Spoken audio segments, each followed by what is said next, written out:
দেখলে তো দেখলে তো তোমার মা আজকে কি সিনটা না ক্রিয়েট করলো। ইস, কোনো মানে হয়?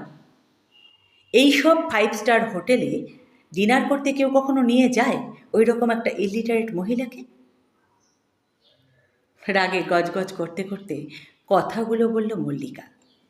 আজকে পারদ খুব চড়েছে। পার্থ তাই মিনমিন করে উত্তর দিল, আমি কি করব? তাতান জেদ করলো বলেই তো নিয়ে যেতে হলো। আফটার অল আজ ওর বার্থডে। কথাটা শুনে মল্লিকার পারদ আরও চলল, সঙ্গে গলার রেঞ্জও। What do you mean? এখন যদি জন্মদিনে তোমার ছেলে বলে যে বাবা যাও গিয়ে গঙ্গায় ঝাঁপ দাও, তুমি দিয়ে দেবে? প্রশ্নটা শুনে নীরবতা পালন করা ছাড়া আর কিছুই করার ছিল না পার্থর। তবে মল্লিকা নীরব থাকলো না বলেই চলল। কি করতে যে বাবা মার কথা না শুনে তোমার মতন একজন পাড়াগার ছেলেকে বিয়ে করলাম কে জানে। লোকে এমনি এমনি তো বলে না ফ্যামিলি কালচার ক্লাসের কথা। কারণ আছে, আজ বুঝছি। তোমার মতন একজন এত বড় গাইনোকোলজিস্টের মা যে এ ফর অ্যাপেলও জানে না, সেটা কেউ বাইরে থেকে দেখে বুঝবে? ইস, আজকের পার্টিতে আমার সব অফিস কলিগস, কলেজ ফ্রেন্ডস, রিলেটিভসরা এসেছিল। কি ভাবলো আমাদের ব্যাপারে? I felt so insulted. এক নিঃশ্বাসে কথাগুলো বলে মল্লিকা এবার থামল দম নেওয়ার জন্য। তখনই ঘরের দরজায় টোকা। ভাঙা গলায় খুব আস্তে সে জিজ্ঞেস করল, বাবু আসবো? এতক্ষণ যার জন্য বাবুকে ফ্যামিলি আর ক্লাস নিয়ে এত কথা শুনতে হলো, সেই মহিলাকে হঠাৎ চোখের সামনে দেখে বাবুরও মাথাটায় আগুন জ্বলে উঠল। বেশ দাঁত মুখ খিচিয়ে ডক্টর পার্থ বসু তার মাকে বলে উঠল, এত সব ব্যাপারে ন্যাকামি করো কেন বুঝতে পারি না। চলেই তো এসেছো ঘরের মধ্যে, এখন পারমিশন নেওয়ার কি কোনো মানে আছে? ও সরি, তুমি তো আবার পারমিশনের মানেও বোঝো না। বলছি, অনুমতি নেওয়ার কি কোনো দরকার আছে? কথাটা শুনে দরজার ওপারে দাঁড়িয়ে থাকা মহিলাটা থতমত খেয়ে গেল। তারপর তারপর কোনো মতেই কথা সাজিয়ে আমতা আমতা করে বলল, না আসলে প্রেশারের ওষুধটা শেষ হয়ে গেছে 2 দিন হলো। তুই কি একটু এনে দিতে পারবি? পারবো না। কি করবে? অ্যান্ড আই ডোন্ট থিঙ্ক যে তুমি এত সহজে পরলোকে যাবে। আমার লাইফটাকে শেষ না করা অবধি তোমার যাওয়া হচ্ছে না। কথাটা শুনে এবার মল্লিকা বলে উঠল, থাক পার্থ, আমাকে শুনি আর মাকে শাসন করতে হবে না। যতটা ইনসাল্ট হওয়ার তো হয়েই গেছে ওনাকে পার্টিতে নিয়ে গিয়ে। এখন বাড়িতে এসে এই সিন ক্রিয়েটটা জাস্ট আর পোষাচ্ছে না। এরপর আর মল্লিকা ওই ঘরেই থাকলো না। খাটের ওপর রাখা বালিশটা তুলে পাশের ঘরে শুতে যাওয়ার জন্য পা বাড়ালো। পার্থ বুঝল এটা ওর পানিশমেন্ট। এখন এই ঝামেলা, অন্য ঘরে শোয়া, দরকার ছাড়া কথা না বলা চলবে প্রায় 7 দিন। ব্যাপারটা ভেবেই ছড়ানো ছেটানো রাগটা এসে আবার জমা হলো দরজার ওপারে দাঁড়িয়ে থাকা মায়ের উপর। সব তোমার জন্য হলো।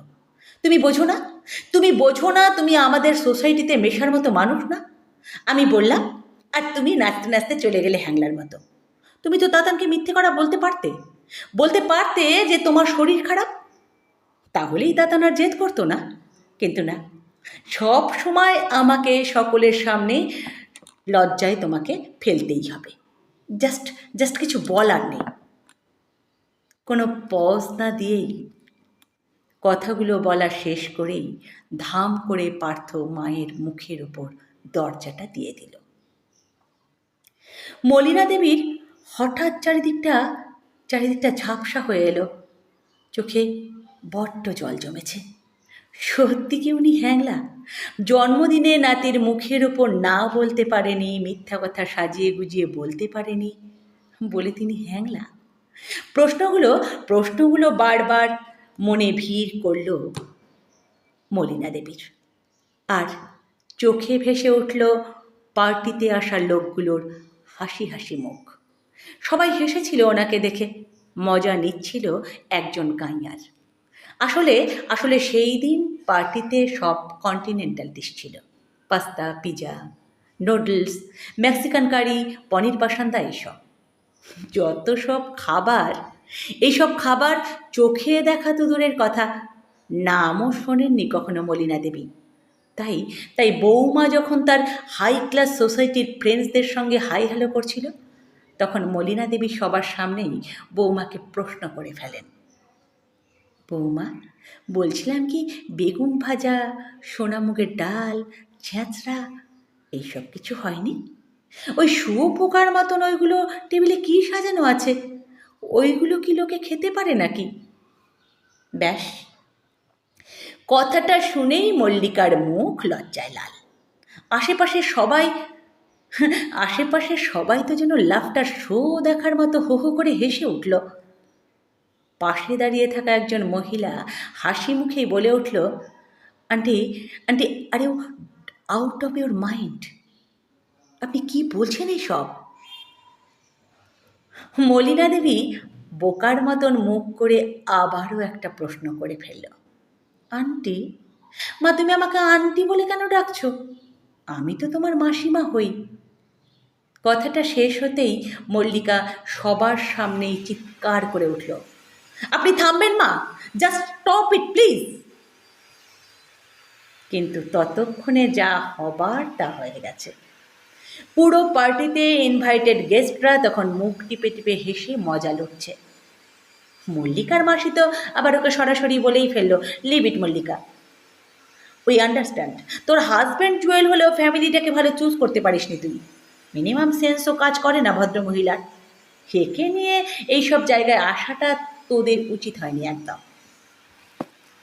সেদিন কথাটা যেন তীরের মতো এসে বিঁধেছিল মল্লিকাকে, আর তারই রেশ চলেছিল 7 দিন। পার্থর সঙ্গে কথা বন্ধ, বাড়িতে রান্না বন্ধ, আর শাশুড়ি মাকে চোখের সামনে দেখলেই তেলে বেগুনে জ্বলে ওঠা। শেষের উপসর্গটা এই 7 দিন পার্থরও হয়েছে।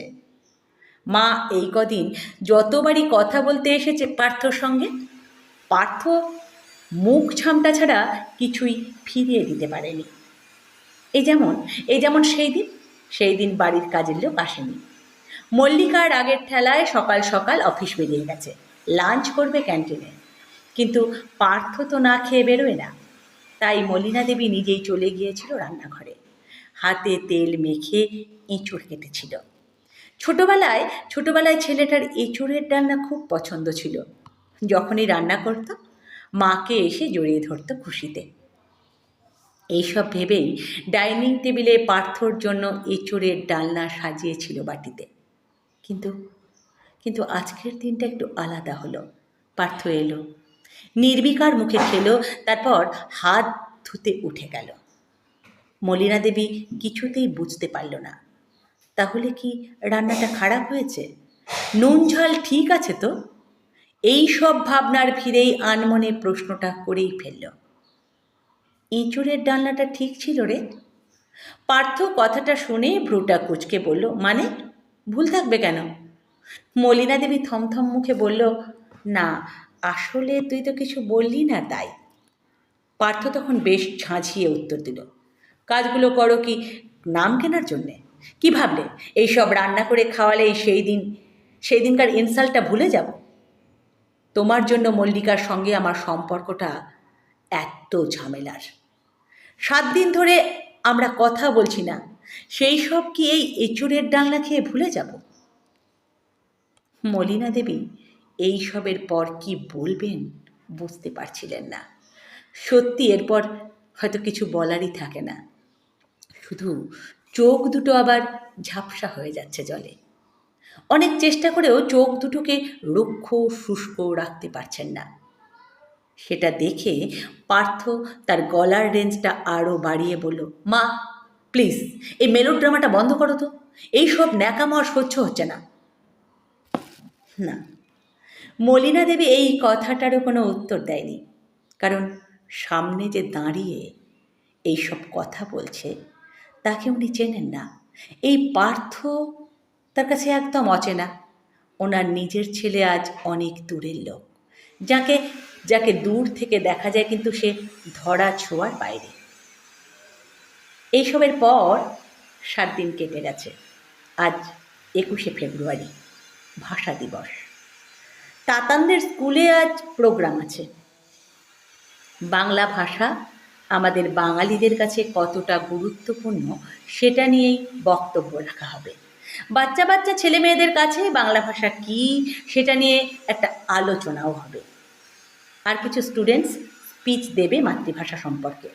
তার মধ্যে তাতানও একজন। ক্লাসে ফার্স্ট হয় বলে স্কুলে ওর নামটা সবার আগেই সিলেক্ট হয়েছে। এখন ওর ক্লাস 8, কিন্তু ওর রেজাল্ট দেখে সবাই বুঝে গেছে এই ছেলে ভবিষ্যতে ডাক্তারি হবে বাবার মতো। এত সেন্স অফ হিউমার, নলেজ এই বয়সে অনেকের মধ্যেই দেখা যায় না। গাড়িতে বসে বসে মল্লিকা এইসব কথাই ভাবছিল আর মুখটা গর্বের হাসিতে ভরে উঠছিল মাঝে মাঝে। ফাংশনটা দুপুর 12টা থেকে শুরু। ওরা তাই একটু আগেই বেরিয়েছে। তাতান এত এত লোকের সামনে স্পিচ দেবে। মল্লিকা তাই ভাষা দিবসের ইতিহাস কাল রাত 2টো অবধি জেগে জেগে ছেলেকে মুখস্থ করিয়েছে। পার্থবাদ বেশ এক্সাইটেড।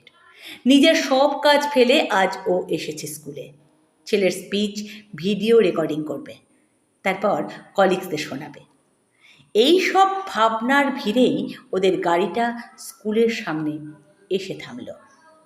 অডিটোরিয়ামের ফার্স্ট রোতেই ওদের সিটটা রিজার্ভ করা ছিল। পৌঁছানোর 15 মিনিটের মধ্যেই অনুষ্ঠান শুরু হলো। রবীন্দ্রসঙ্গীত গেয়ে উদ্বোধনী অনুষ্ঠানের পরেই তাতানের স্পিচ। পার্থ সঙ্গে সঙ্গে মোবাইলের ভিডিও ক্যামেরা অন করে রেডি। লোকের ভিড়ে ঠাসা অডিটোরিয়ামটার স্টেজে যখন ছেলেকে উঠতে দেখল, তখন আপনা আপনি ওর মুখে একটা হাসি চলে এলো। কি স্পিচ দেবে তাতান? ভাষা দিবস নিয়ে ও কি বলবে? একরাশ ভাবনা এসে ভিড় করল পার্থর মনে। আর তখনই তাতান বলতে শুরু করল, আজ 21শে ফেব্রুয়ারি, আজ ভাষা দিবস। 1952 সালে আজকের দিনেই বাংলা ভাষা বলার জন্য কিছু মহান প্রাণ আন্দোলন করে পুলিশের গুলি নিয়ে শহীদ হয়েছিল। এই ইতিহাসটা আমাকে মা বলেছে, কিন্তু আজ আমি ইতিহাস না, বর্তমানের কথা বলবো। ইতিহাস তো বইয়ের পাতায় গুগল সার্চ করলেই পাওয়া যায়, কিন্তু বর্তমানে বাংলা ভাষা আমাদের লাইফে কি, কতটা ইম্পর্ট্যান্ট, সেটা আমি আমার বাড়িতে রোজ দেখি। আমার ঠাকুমা ইংলিশ জানে না। কারোর সঙ্গে দেখা হলে hi, hello, how are you বলতে পারে না। কন্টিনেন্টাল ডিশের মানে আমার ঠাকুমা বোঝেন না। এমনকি আন্টি ডাকটাও ঠাকুমার কাছে অজানা। তার বদলে কাকিমা, জেঠিমা শুনেই তিনি অভ্যস্ত। আর এই সবের জন্যই ছোট থেকে দেখছি আমাদের বাড়িতে আমার ঠাকুমাকে নিয়ে সবার খুব লজ্জা। বাবা নিজের ফ্রেন্ড সার্কেলের সঙ্গে ঠাকুমার পরিচয় করিয়ে দেন না কখনো। বাড়িতে কিটি পার্টি হলে মা ঠাকুমাকে স্ট্রিক্টলি বারণ করে দেন যেন নিজের ঘর থেকে না বেরোয়। ড্রয়িং রুমে ভুল করেও সবার সামনে যেন তিনি না আসেন।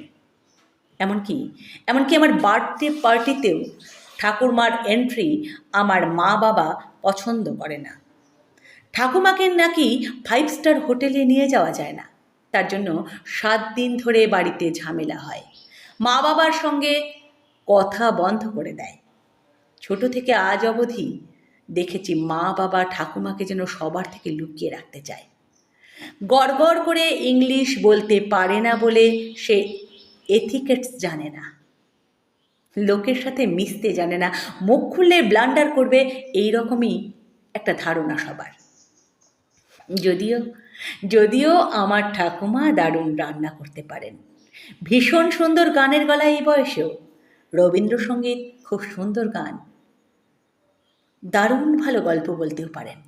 ছোটবেলায় তো মা বাবা অফিস থেকে অনেক রাত করে ফিরত, তখন ঠাকুমাই আমাকে ঘুম পাড়াতো রূপকথার গল্প শুনিয়ে। না, ফেয়ারি টেলের মানে জানা না থাকলেও ব্যঙ্গমা ব্যঙ্গমী কী কথা বলে সেটা জানে ঠাকুমা। কিন্তু ওই যে বললাম, ফেয়ারি টেলের যেই ক্লাসটা আছে সেটা ব্যঙ্গমা ব্যঙ্গমীতে নেই হয়তো। তাই মা বাবা বলে ঠাকুমারও কোনো ক্লাস নেই। আজ 21শে ফেব্রুয়ারিতে তাই এই কথাটাই মনে হচ্ছে। মানে মানে আমার বাড়ির বাকি 365 দিনের ছবি দেখে আমি এই কনক্লুশনেই এলাম যে এখন বাংলা ভাষাটা বাতিল ভাষা। শুধু বাংলার কথা না, শুধু বাংলায় কথা বলাটা লজ্জার। সে আমরা এই দিবসে যতই স্পিচ দিই না কেন, যতই ইতিহাস শোনাই না কেন, আমাদের মধ্যে বাংলা ভাষা এখন শেষ। আর আমি নিজের বাড়িতে রোজ এই শেষটার একটা ছবি দেখি। স্পিচটা শেষ করেই স্টেজ থেকে নিচে নেমে এক খুব অদ্ভুত চোখে তাকিয়েছিল তাতান তার মা বাবার দিকে। সেই দৃষ্টিতে ছিল একটা জমা রাগ আর খারাপ লাগা। সেই দিন তাতানের স্পিচ শুনে কেউ হাততালি দেয়নি অডিটোরিয়ামে। সবাই কেমন যেন নিস্তব্ধ ছিল। আসলে আসলে বাস্তবের মুখোমুখি হয়েছিল হয়তো সবাই, রোজকার বাংলা ভাষার বাস্তবের। আর সেই দিন হাজার চেষ্টা করেও পার্থ আর মল্লিকা নিজের চোখ দুটোকে ওপরে তুলতে পারেননি। বারবার লজ্জায় সেটা নিচে নেমে যাচ্ছিল। পার্থর ভেতরে একটা জমা কষ্ট হঠাৎ যেন এসে জমা হলো। সত্যি সত্যি যেটা ওর ছেলে বুঝলো এই বয়সে, সেটা পার্থ এত সাকসেসফুল একটা মানুষ, এত বড় একজন ডাক্তার হয়েও বুঝতে পারল না। মাঝে মাঝেই ভিড় রাস্তায়, ট্রাফিকের জ্যামে মায়ের মুখটা ভেসে আসছিল চোখের সামনে।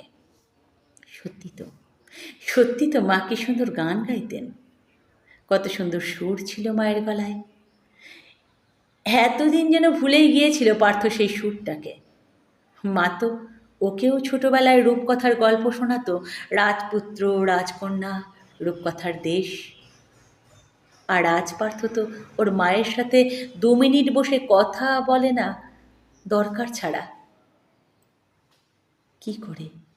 কি করে কবে ওর মা ওর কাছে লজ্জা হয়ে গেল ও বুঝতেই পারল না। কথাটা ভাবতে ভাবতেই ফ্ল্যাটের সামনে এসে গাড়িটা থামালো। লিফটে উঠে 4 তলার বাটনটা প্রেস করলো। একটা সময় স্কুল ছুটি হলে মাকে দেখার জন্য যেন একটা তাড়া থাকতো, আর সেই তাড়াটা আজও অনুভব করতে লাগলো পার্থবাবু। মাকে দেখতে, মায়ের সাথে কথা বলতে খুব ইচ্ছে করছে আজ। ফ্ল্যাটের দরজার সামনে এসে তাই জোরে জোরে কলিং বেলটা বাজালো। 2 মিনিটের মধ্যেই কাজের মাসি মিনতি দরজাটা খুলতেই পার্থ হুড়মুড়িয়ে বাড়ির ভেতর ঢুকলো। কেমন যেন উদ্ভ্রান্তের মতন লাগছে ওকে।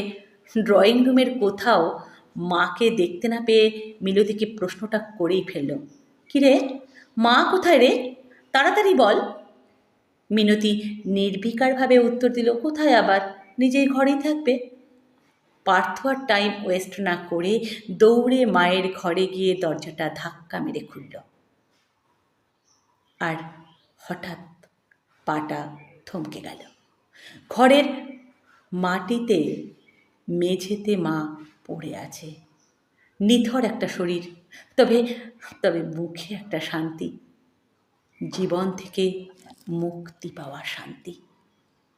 পার্থ সেদিন মাকে অনেক ডেকেছিল, অনেকবার মার শরীরটা ধরে ঝাঁকিয়েছিল, অনেক চেষ্টা করেছিল মায়ের সঙ্গে কথা বলতে, কিন্তু সেদিন মা আর উত্তর দেননি কোনো। মা সারা জীবনের মতো চুপ করে গিয়েছিল। পার্থ মায়ের নিথর শরীরটা বুকে জড়িয়ে ধরে বসেছিল অনেকক্ষণ। ওর যেন মনে হচ্ছিল মাকে যদি এইভাবে আগলে রাখা যায়, ফিরিয়ে আনা যায় নিজের কাছে। কিন্তু পার্থ বুঝতে পারেনি সময় শেষ। কিছুক্ষণ বাদে যখন মল্লিকা আর তাতান ঘরের নিস্তব্ধতা ভেঙে ভেতরে ঢুকল, তখন ওর সম্বিত ফিরল। মায়ের ঠান্ডা শরীরটা ওকে বুঝিয়ে দিল যে সব শেষ।